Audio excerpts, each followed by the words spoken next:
Chosen one. There is something in your life that remains unfinished, not because you lacked discipline and not because you failed to try. Beneath everything you have carried for everyone else, there is still a part of you waiting to be fully lived. A part of you that has been patient far longer than you realize. You have spent years being the person others could depend on. You answered the calls, solved the problems, and stepped into situations that needed strength, wisdom, and understanding. Somewhere along the way, you became so good at carrying what others needed that the thing meant for you quietly moved into the background. Maybe you already know exactly what I'm talking about. Maybe years ago there was a moment when you almost began. A notebook, an idea, a conversation, something that made you feel unmistakably alive. For a while it stayed with you, refusing to leave. Then life took over.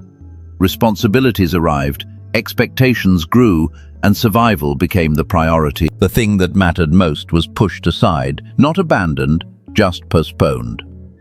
And somehow, despite all the years, it never stopped waiting. The strange thing is that it is still there, not angry, not judging you, just quietly present, waiting for the moment you stop scattering your energy in every direction and finally turn toward what has been calling you all along. Something tells me that moment is closer than it has been in years. Not because your circumstances suddenly changed, but because the distance between the life you are living and the life you know is possible has become harder to ignore. The waiting has started to feel heavier than the beginning. There is an exhaustion that has nothing to do with effort. It belongs to people who have built functional lives while something essential inside them remains untouched. They move from accomplishment to accomplishment, yet the deeper hunger never goes away. Others see the achievements. Very few see the ache beneath them. Very few hear the question that follows you into quiet evenings, long drives, and sleepless nights when the noise finally fades. Is this really it? Is this what I am meant to give my life to? That question rarely arrives dramatically. It rises in the silence after the meeting, in the stillness after the obligation, when you are finally quiet enough to hear yourself again. If that question has been following you, honor it. It is not dissatisfaction, and it is not ingratitude. It is a signal that something within you is still reaching for expression. The truth is, part of you already knows. You have known for longer than you admit, which is why certain dreams survive seasons that should have buried them. Some ideas refuse to leave because they belong to something deeper than preference. You can ignore them for a while, you can promise yourself there will be a better time, yet they remain, like a light still glowing in a house you thought you left behind years ago. The signs never disappear. They simply grow quieter and wait beneath the surface. And when life finally slows down enough, you hear them again. You may have noticed another pattern.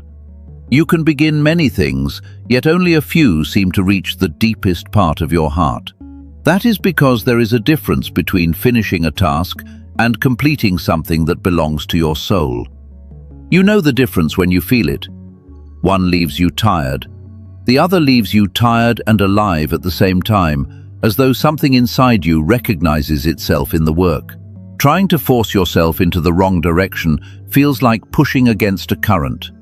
The harder you strain, the more resistance you encounter. Not because you are weak, but because life is trying to show you where your energy naturally wants to flow. There is another feeling that often appears during seasons like this: guilt. Someone asks for your time, your attention, your energy, and somewhere deep inside you already know the answer. You know something else needs your focus, yet the word no gets caught in your chest, and yes slips out instead. Not because you are dishonest, but because caring for others became part of who you are. For a long time, that identity served a purpose. But what if this season is asking something different from you?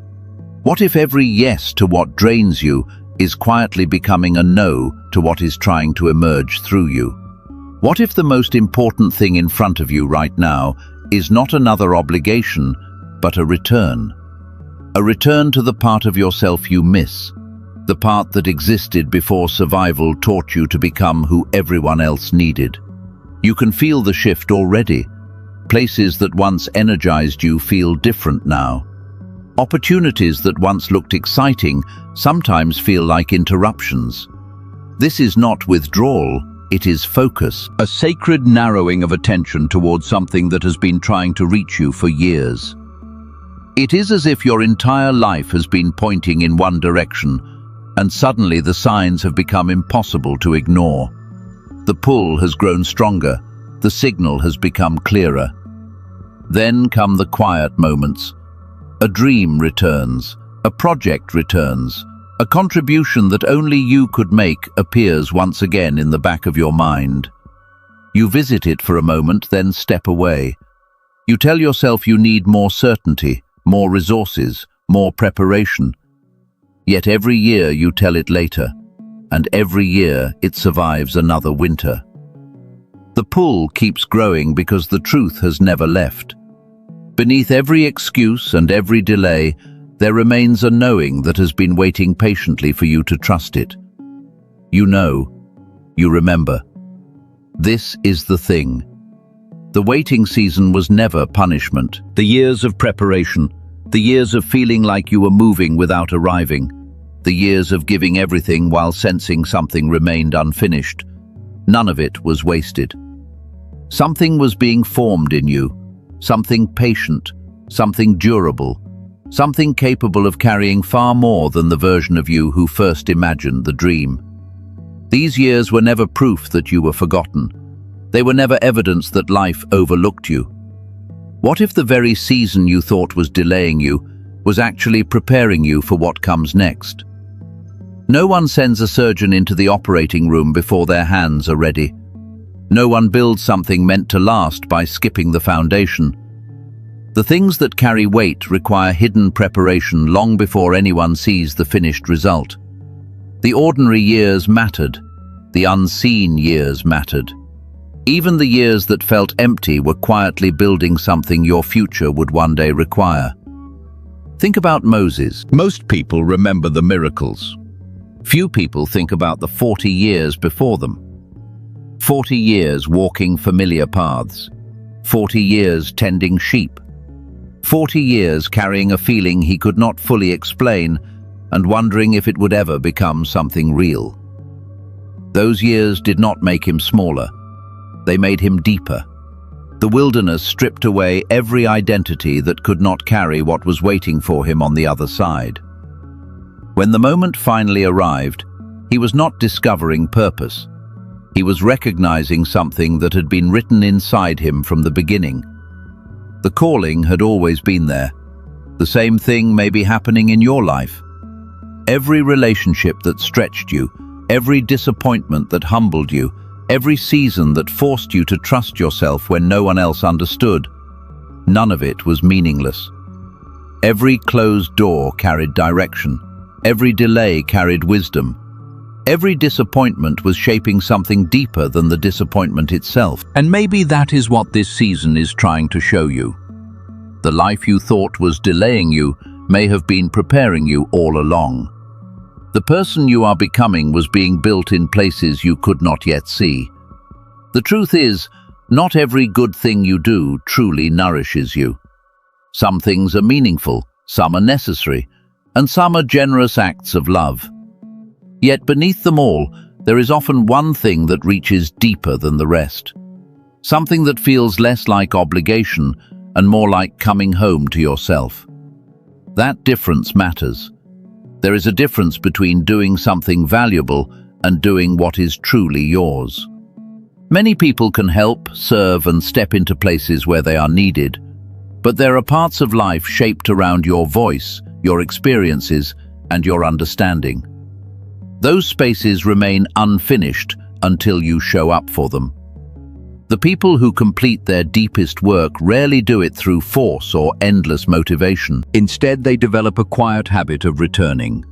Before the world starts making demands, they come back to what matters most. They remember the thing they refuse to abandon. The question they ask is simple: Not, how much can I get done today? And not, what does everyone need from me?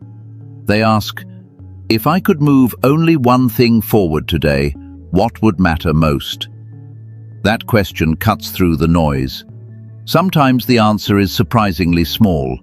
A page written, a conversation started, an hour protected, or a promise kept. Yet every one of those actions sends a message inward. It says, I have not forgotten what matters. There is power in that consistency. Every day you choose that one act, you strengthen a relationship that may have been neglected for years. The work begins to trust you again because you keep showing up. Slowly, you begin trusting yourself again too. After asking the question, you listen, not for dramatic signs or sudden revelations, but for something quieter. You listen for the knowing that has been waiting beneath the noise all along. The part of you that knew before fear, compromise, and survival took over. That part never disappeared, it simply learned how to wait. And when it speaks, it rarely arrives as excitement. It arrives as certainty, a calm knowing that simply says, you already know. Then comes protection. What matters most cannot survive forever on leftovers.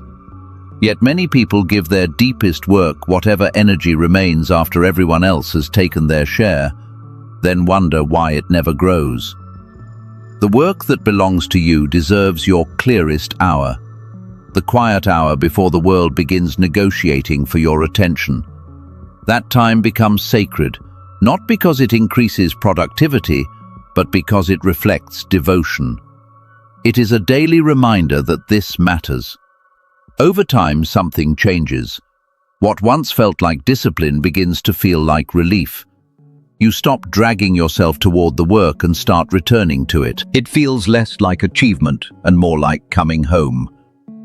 There is another layer beneath all of this, not a spiritual layer in the usual sense, but a physical one. It lives within the architecture of the mind itself and may explain why clarity arrives, inspires you, and then seems to disappear again. Before we go there, remember this. The unfinished places in your life are not evidence of failure.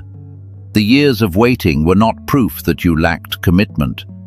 Every difficult season gave you something: patience, depth, compassion, discernment, and strength. The deeper work remained unfinished because you kept pouring your gifts into everything except the place they were meant to flow. The good news is that changing that pattern does not require a perfect future. It can begin today with one question, 1 hour, and one act of return. Purpose is real. The pull you feel inside you is real.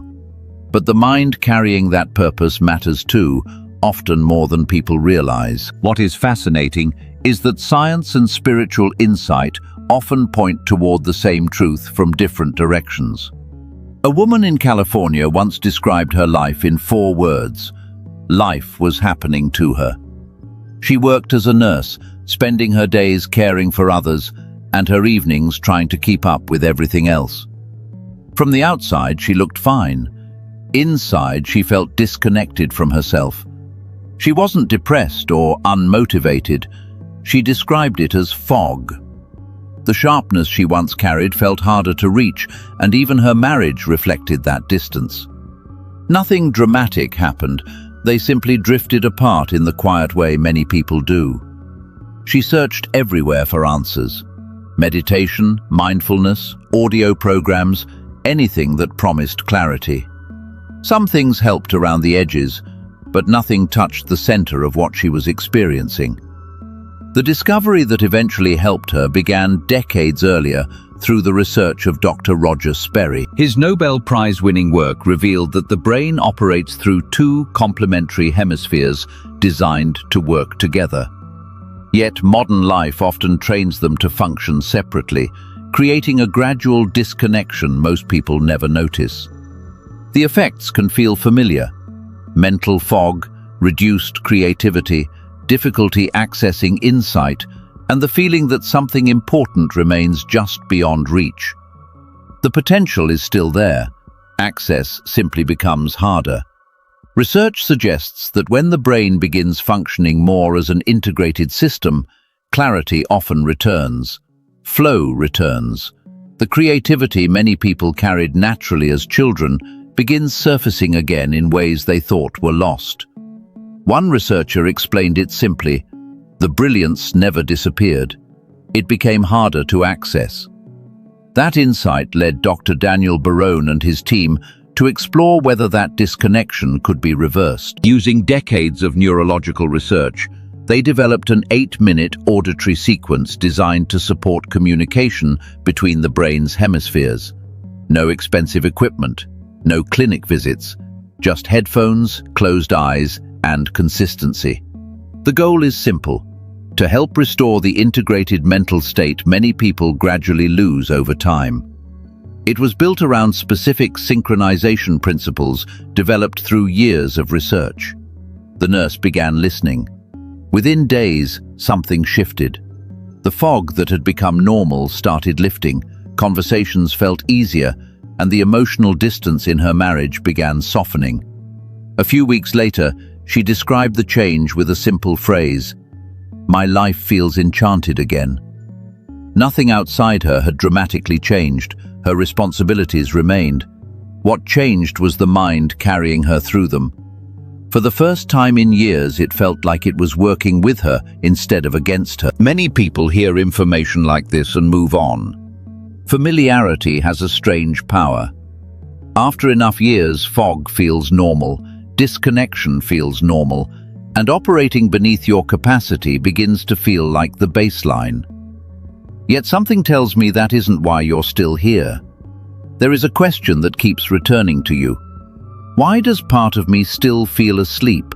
Why does it seem like there is more clarity available than I can reach? That question is not impatience, it is awareness. It is the recognition that more may be available to you than what you have accepted as normal. Sometimes discernment begins with a question that refuses to leave. If you choose to explore Dr. Barone's work, the information is available through the link provided. But before moving on, return to the deeper message beneath all of this. You were never meant to spend your life in the middle, where ideas begin but never fully bloom. You know that place. It is where responsibilities multiply. Every request feels urgent, and every obligation sounds reasonable. Yet beneath all of it is a truth you have always recognized. There is a difference between what you chose and what chose you. One carries weight because it is necessary, the other carries weight because it belongs to you. Somewhere beneath all the noise, you have always known the difference. There are different kinds of weight. There is the weight of responsibility, expectations, and people who genuinely need something from you. Then there is the weight of the thing that chose you. That weight feels different because it carries recognition. One asks for effort, the other awakens something that has always been alive inside you. It feels less like a command and more like remembering. A quiet moment where something deep within says, "There you are." You don't need anyone else to confirm it. The feeling arrives with a strange familiarity, as though you've stepped back into a room inside yourself that has been waiting with the light still on. Maybe that is why postponing it has become so exhausting. You are allowed to protect what matters. You are allowed to give your best energy to the thing that keeps calling for it. You are allowed to outgrow the version of yourself that believed constant availability was the same thing as faithfulness. This is bigger than personal fulfillment. There are people connected to the future version of your work, people whose lives may shift because you completed what you were given to complete. Not because you thought about it, but because you stayed with it long enough to finish. Think about Moses standing before the sea. The deeper miracle was not the water moving. It was the moment before it moved, when every visible sign pointed toward retreat, and yet he returned to the truth he already carried within him. The sea didn't move because he became fearless. It moved because he stopped negotiating with what he knew. Doubt was still present, but it no longer had the final word. Like Moses, many people spend years arguing with their assignment.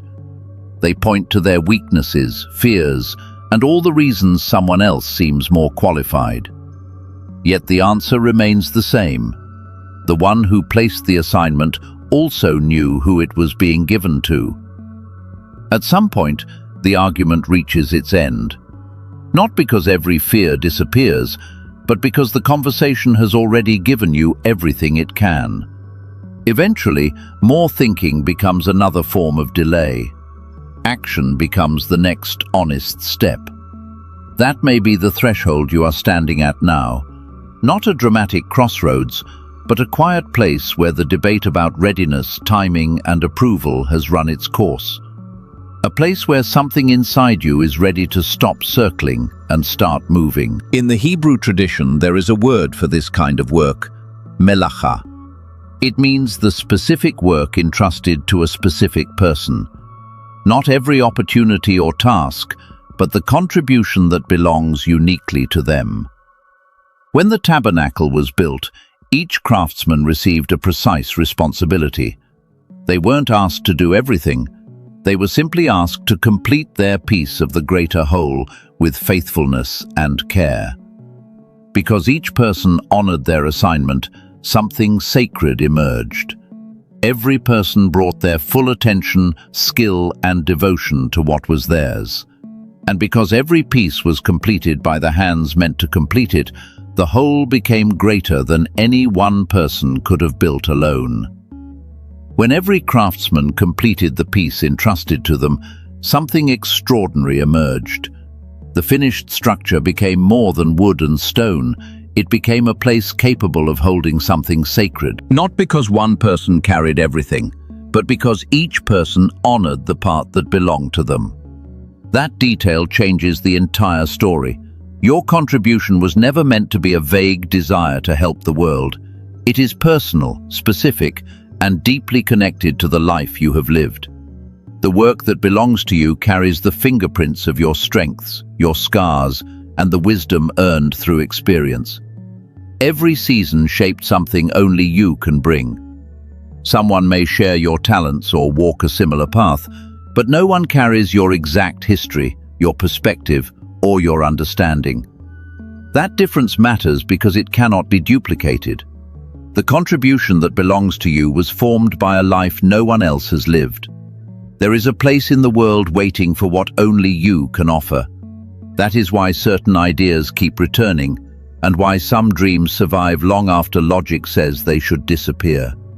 Something in you recognizes them because they belong to you. The call remains because the work remains.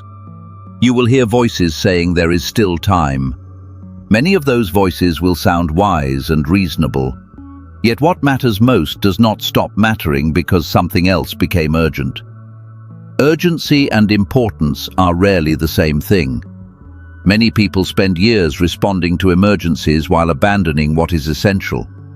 Then they wonder why success feels incomplete and why achievement never satisfies them. Often the reason is simple. A promise inside them remains unfinished. If that ache lives in you, it is not evidence of failure. It is evidence that something is still unfolding. You are not at the end of your story. You are a promise still in motion. Real change rarely begins with a dramatic leap. It begins with one honest step, one protected hour, one decision that says, "This matters enough for me to begin." Meaningful things almost always start quietly. The sea parts when the foot enters the water. There is freedom on the other side of that decision. Not freedom from responsibility, but freedom from living divided. It comes when your actions finally begin moving in the same direction as your deepest knowing. That freedom arrives after the decision, not before. Many people wait to feel ready, yet readiness often appears because they moved first. The work before you is not truly heavy. It only feels heavy because it has remained unfinished for so long. There is an exhaustion that comes from avoiding what you already know. There is also a peace that comes from finally facing it.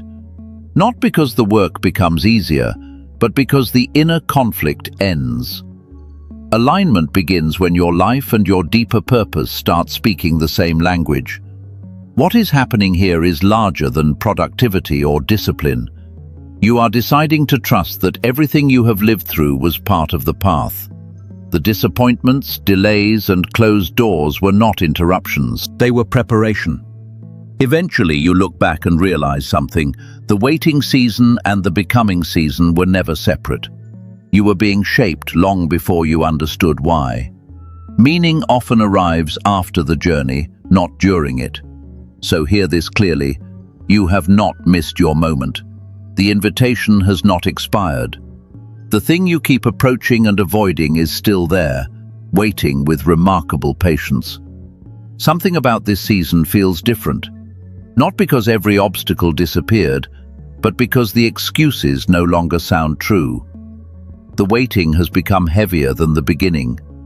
Something inside you is tired of postponing what it already knows.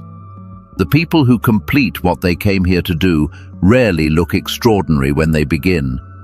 They simply stop negotiating. One ordinary day, they decide that motion matters more than certainty. That movement becomes the answer. Think about the craftsmen in the wilderness. None of them built the entire structure. Each person focused on the piece entrusted to them. Because of that, something greater emerged than any one person could have created alone. Your contribution works the same way. There is a place in the world shaped around your experiences, your understanding, and your hard-earned wisdom. What wounded you became wisdom. What felt like wilderness became language. There are people who will recognize themselves in your story because they are walking through a similar wilderness, searching for words for what they are living.